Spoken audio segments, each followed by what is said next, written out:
Bonjour Jean-Pierre Montanet. Bonjour Mathieu. Comment va-t-on raconter l'histoire du Père Noël demain aux enfants avec tous les bouleversements qui vont changer le monde dans lequel nous vivons? Quels cadeaux vont descendre demain du ciel? Alors écoutez donc ce petit conte en mode fiction.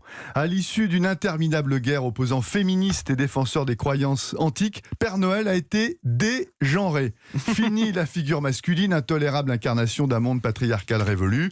Le voilà donc transgenre, sous les traits d'un robot humanoïde à la robe rouge baptisé Christmas Robot, créé par le géant américain Amazon qui exploite les droits universels pour $1 milliard.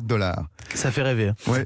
Papa Noël se déplace dans un drone autonome à énergie solaire, ce qui ravit les enfants biberonnés aux énergies renouvelables. C'est donc la disparition du pittoresque traîneau, flingué d'abord par l'absence de neige dans la patrie du Père Noël, la Laponie, transformée en paillasson sous l'effet du réchauffement, et tué aussi par le combat farouche des ennemis de la souffrance animale pour qui il était insupportable de voir ces 8 rennes s'époumoner pour le faire avancer. Et le sapin, il ressemble à quoi? La forêt amazonienne rayée de la carte, l'exploitation commerciale de tous les arbres est désormais interdite pour lutter contre le CO2, donc pas de sapin devant les cheminées. Quant aux synthétiques, ils font les frais de l'éradication du plastique. La solution consiste à acheter des lunettes de réalité augmentée qui immergent toute la famille dans un univers irréel, onirique, avec une forêt de sapins illuminés et une crèche géante digne d'un parc d'attractions, sans Jésus, sans doute aussi un signe des temps. Ça fait vraiment envie.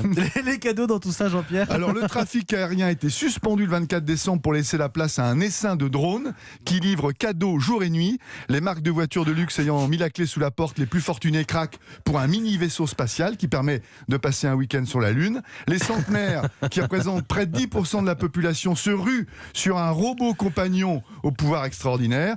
Chez les plus petits, c'est toujours la poupée Greta qui fait un carton, figurine confectionnée avec les déchets récupérés dans les océans.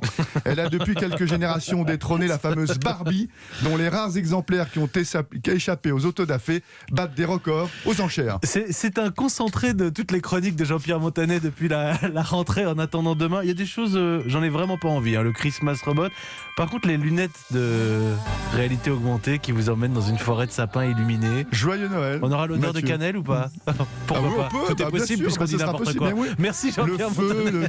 L'odeur du cannelle, du pain d'épices. En attendant demain, le matin, avec Jean-Pierre Montanet. Bon réveil à toutes et à tous.